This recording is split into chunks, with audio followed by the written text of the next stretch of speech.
What a post game this was. What a post game. What a game this was.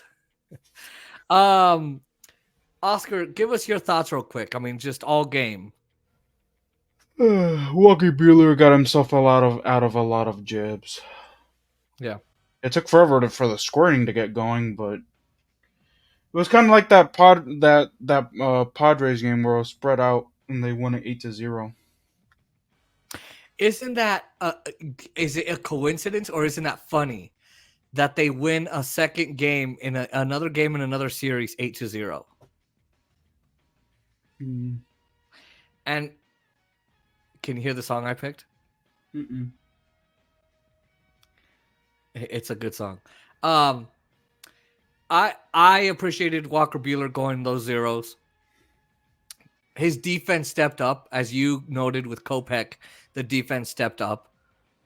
The Mets, when would you say they got deflated? Do you think at 2-0 or 4-0?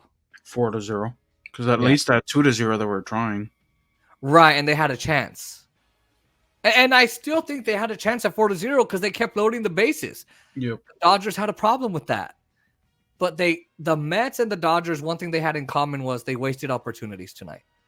But the Dodgers, Shohei Ohtani shut a lot of people up tonight, in my opinion. I mean, him and Will Smith, but at least Ohtani, he's got to fix his problems without runners in scoring position. But when he's got runners in scoring position, runners on base, he's insane with runners on base. Who was your player of the game? Max Muncy. Okay, explain. That's a home run. I mean, he did everything. Walked, hit, scored, defended. Yeah, I would say Tommy Edmond for me, because do you notice that with Kike's home run, he was there, and I think he was there for Ohtani's. Mm-hmm. So that to me is really, really the player of the game for me. Ohtani was great, but Betts was a little quiet, but he did get some hits. Will Smith surprised us, right? I mean, hitting Will. And then the second inning, that asshole.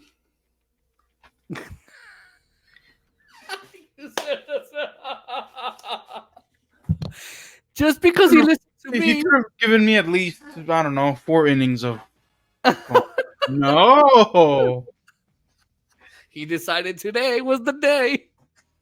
Hey, you know how they say start spreading the news in New York? Well, he spread the news. All right. Score prediction for tomorrow. Quintana's going. He only allowed 3 runs in May against the Dodgers.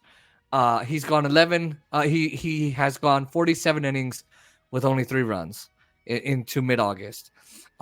He has gone 11 scoreless innings. So Yamamoto, first game with the Padres, awful. Gave up those 5 runs or 6, whatever it was.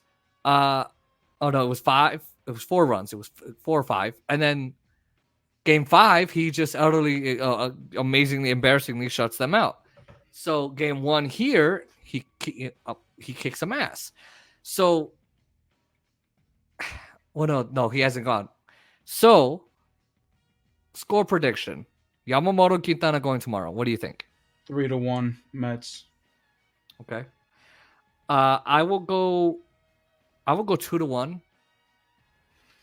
I think there will be some kind of bobble by either like Muncie or someone, and then Lux or Freeman will dig it out. I just feel like that'll save a run. But I do think that, and I think it'll be Yamamoto will give up 1 and the bullpen will give up 1. Yep. So, I can see that, but yeah. But I could also Yamamoto's going to be shaky, and that's going to lead to a 2-0 lead. True. Yeah. Well, and again, he got through the first inning in game 5 and didn't give up a run. He went 1-2-3. But you do know that he had what Urias had the problem of last season, where he went 3 innings before it really started to click for him. So it could be that he gives up both runs and the bullpen shuts it down for the rest. Mm-hmm. How many innings do you see Quintana going, and how many innings do you see Yamamoto going? Um, let's do Yamamoto. I'm gonna go 5 Okay, I was gonna say the same thing. because the Mets like to use a lot of their pitchers for a long time. I'm gonna go 6 with Quintana. I'll go 7 with Quintana just because I think he's gonna have a good game shutting down the Dodgers. I think he'll go 7, and I think it'll be the bullpen. Either he gives up a run or the bullpen gives up like 1 run or something like that. So that's what I think. Let us know what you think. Let us know on TikTok, on YouTube, what you guys think, who's gonna win, all that. What you guys thought of tonight's game, and that's our post game.